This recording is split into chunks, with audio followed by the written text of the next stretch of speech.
Istri saya hutang puasa selama 3 bulan karena halangan hamil dan menyusui. Bagaimana yang dianjurkan Rasulullah? Apakah bayar fidyah atau bayar puasa?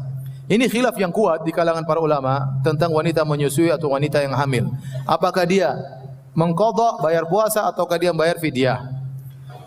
Secara analogi, secara kias, bahwasanya penghalang puasa ada 2 model.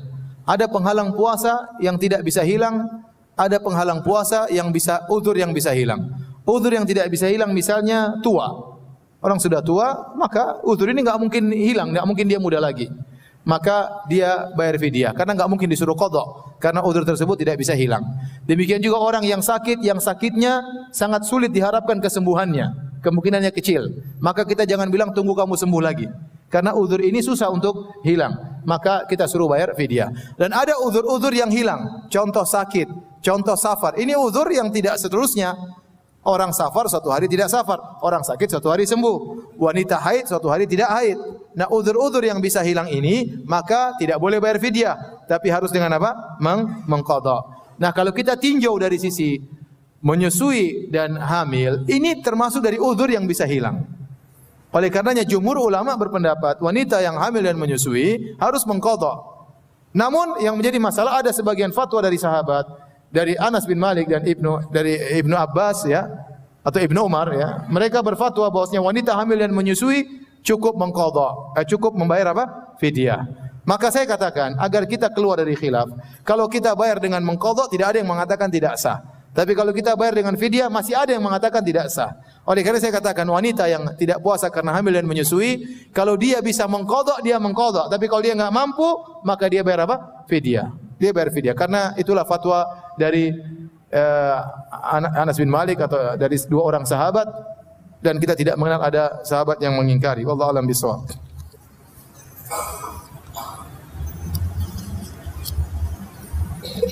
Ustaz, apakah maksud hadis mendapat keutamaan salat tarawih bersama imam itu sampai selesai zikir berjamaahnya atau hanya sampai salat tarawihnya saja? Perkataan Nabi, "Man shallama al-imami hatta yansharif." Barang siapa yang salat sampai yansharif, kan maksudnya selesai dari salatnya. Ya, selesai dari salatnya. Seperti hadis, jadi istilah Nabi yansharif, berpaling maksudnya dia berpaling dari salatnya selesai. Seperti dalam hadis syuki ala Nabi sallallahu alaihi wasallam rajulun yukhayyalu fi salati annahu yajidu syai'an fi salati. Dikeluhkan kepada Nabi tentang seorang lelaki yang dia dihayalkan dia mendapati sesuatu seakan-akan dia buang angin. Kata Nabi, la yansharif, jangan dia batalkan salatnya. Artinya jangan dia selesaikan apa? Salatnya sampai dia mendengar bunyi atau dia mencium bau. Jadi maksudnya hatta yansharif artinya sampai selesai. Kalau dia sudah assalamualaikum sudah selesai berarti. Seorang boleh pulang meskipun tidak ikut zikir bareng bersama sang imam. Bagaimana hukumnya salat tarawih berjamaah dengan keluarga daripada di masjid? Dan apakah batas salat tarawih? Apakah tarawih boleh dikerjakan munfarid dan bolehkah ditinggalkan? Salat tarawih hukumnya sunnah, tidak wajib. Nabi SAW selalu salat malam. Dan Nabi SAW pernah di masa hidupnya salat tarawih 3 malam. Pada malam keempat sahabat menunggu. Kata Nabi, la yamna'ni al-khuruju ilaikum illa makhafata an tufrada alaikum. Saya tadinya mau keluar jadi imam bersama kalian salat tarawih, tapi saya khawatir diwajibkan atas kalian karena masih zaman syariat.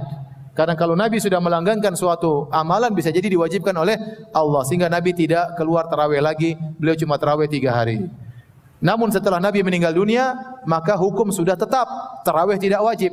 Oleh karenanya Umar bin Khattab radhiyallahu anhu menjalankan tarawih tiap malam, melanjutkan sunnah Nabi SAW dan tidak perlu khawatir karena tarawih tidak akan wajib. Kalau seorang tidak tarawih enggak ada masalah, tetapi sayang di bulan Ramadan. Kalau dia tidak tarawih, dia ibadah yang lain, maka dia baca Quran atau dia sedekah, tapi tidak wajib. Tarawih tidak apa? Tidak wajib. Apakah boleh tarawih di rumah? Tarawih yang paling afdal di masjid bersama imam sampai selesai. Sebagaimana sunnah Nabi, Nabi dulu tarawihnya di Masjid Nabawi. Tapi kalau seorang tidak tarawih di masjid, tidak ada masalah dia sama keluarganya. Dia seperti solat malam. Ya cuma solat malam asalnya tidak dianjurkan berjamaah kecuali di bulan apa? Ramadan. Contohnya ibu-ibu, kalau ibu-ibu bikin solat tarawih sendiri di rumah boleh-boleh saja, enggak ada masalah. Bahkan mereka solat di rumah lebih afdal daripada solat di masjid. Ya, tidak jadi masalah. Dulu di zaman sebelum Umar mengumpulkan orang-orang, Umar datang ke Masjid Nabawi, Umar dapatin nas mutafarriqin. Orang-orang terpecah-pecah, ada yang sholat sendirian, ada yang sholat rohtu yaitu 3 sampai 9 orang, dipimpin satu orang. Jadi kelompok-kelompok dalam satu Masjid Nabawi langsung beragam jamaah. Tapi karena dulu tidak pakai mic, jadi tidak apa-apa, tidak saling mengganggu. Dan itu tidak mengapa. Akhirnya Umar memandang bagaimana kalau dikumpulkan, maka dia pun kumpulkan seluruh jamaah dipimpin oleh Ubay bin Ka'ab radhiyallahu taala anhu. Namun asalnya mereka sholat sendiri-sendiri. Jadi tidak mengapa kalau sholat di sana, sholat sini, enggak ada masalah ya.